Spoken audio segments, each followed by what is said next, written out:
जों बर' जाबाय राभाया राभा गार'आ गार' मिसिंआ मिसिं होननानै बुङोब्ला असमिया सोर माब्लाबा जों बर'आ जों आलदायै बर'लेण्ड मोनागौ माने जों सान्थि थानाय नङा। गिबियावनो खुलुमनाय थाबाय गासै बर' रायजो राजा आइ आफा बिदा फंबायफोरखौ आरो मिडिया पार्सननि नोंथांमोनखौ आङो दिनै साबायखर बावो। नोंथांमोनहा माखासे सोंथिफोरखौ आंनाव मिथिजानो लुबैदों। नंगौ आंबो सासे बर' सुबुं हिसाबै सासे ट्राइबेल सुबुं हिसाबै आरो बर'नि बा ट्राइबेल एक्टिभिस्ट जानानै आङो मावनो गोसो बेखौ आंनि जा हायो बेखौ आं एसे नोंथांमोननि सिगाङाव बुंनो सानदों जे बेल' जे दाखालि जोंनि आसाम साहित्य सभानि प्रेसिडेन्ट डक्टर बसन्त कुमार गस्वामी बिथाङा जे जोंखौ बुंदों बर' मानसिफ्रा आरो मिसिं मानसिफ्रा असमिया नङा बा असमिया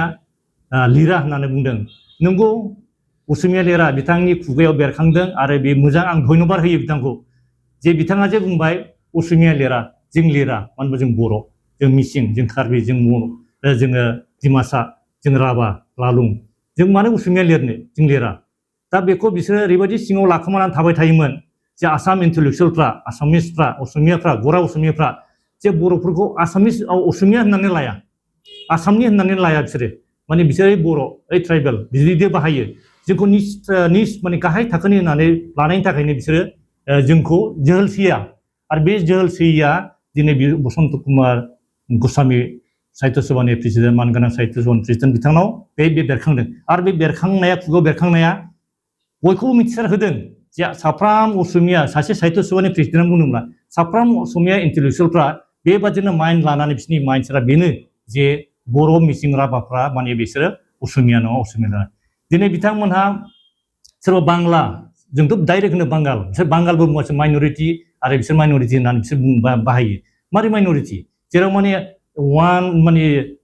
क्ररनि बारा बिसोर बाहाय जानानै दं होमबा बिसोर मानसियासो माइन'रिटि थिगासे बिसोरखौ माइन'रिटि इन्डिया गभर्नमेन्टआ सिकिउरिटि हिसाबै माइन'रिटि आसाम गभर्नमेन्टआ सिकिउरिटि माइन'रिटि जानो हागौ खिन्थु बे माइन'रिटिफ्रा दिनै सराव थाफैदों।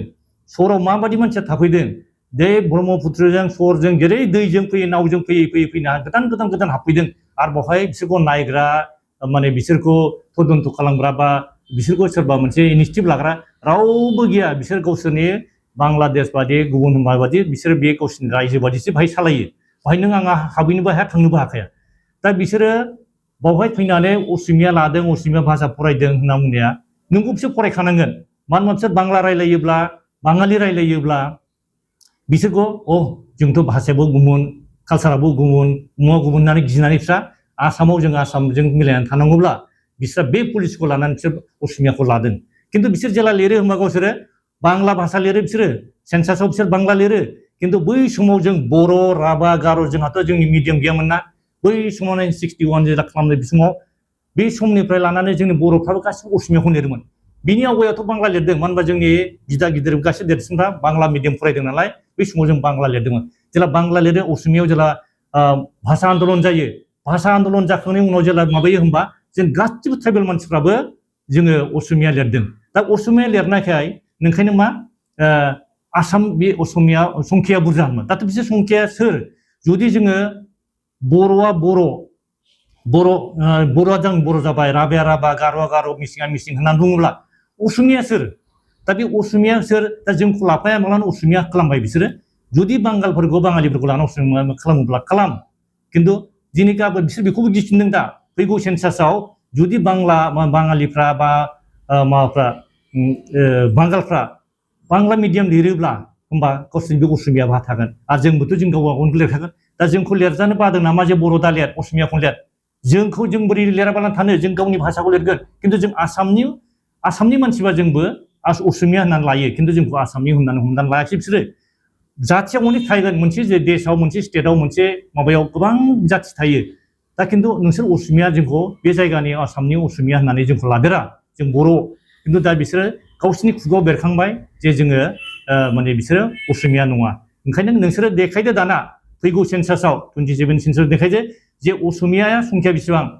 दा कलिटायाफोर कलिटा लिरनोसै राजबंसिबाबो गावबाय दाना नै राजबंसिया दा कमतापुरि होनबाय नङाबा राजबंसि लिरगोन बिसोरो होमबा असमिया सोर दा नोंसोर बे कलिटायाबो गैलाब्ला बे कयकजन बामोनफ्राल'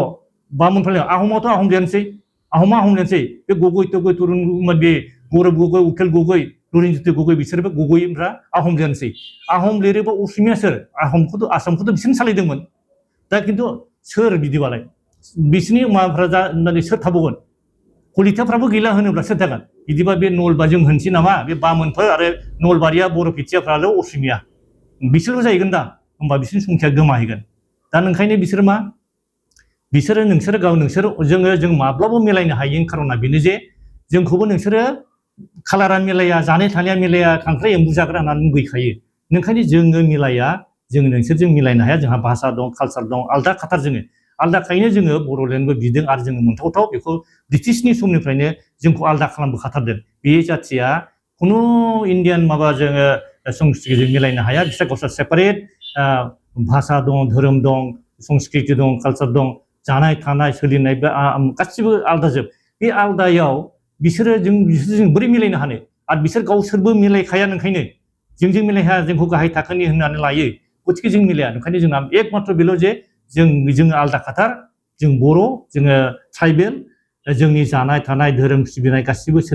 नोंथांमोन बिसोरनिजों मिलाया बेनिखायनो जोंनो आलदायै जों बे बर'लेण्ड दिनैया जोंहा जुक्ति संगत बेखौ ब्रिटिशआनो स्वीकृति होदों आरो जोङो दा 6 शिड्युल इन्डियान गभर्नमेन्टआ जोंनो स्वीकृति होदों नाथाय आसामनि गरा असमियाफ्रासो जोंनो बेखौ स्वीकृति होनो नागिराखै बिनि थाखायनो जायनि थाखाय जोङो दा दिनै दासिमबो बर'लेण्ड मोनाखै खिन्थु जोङो थाबैनो मोननांगौ आरो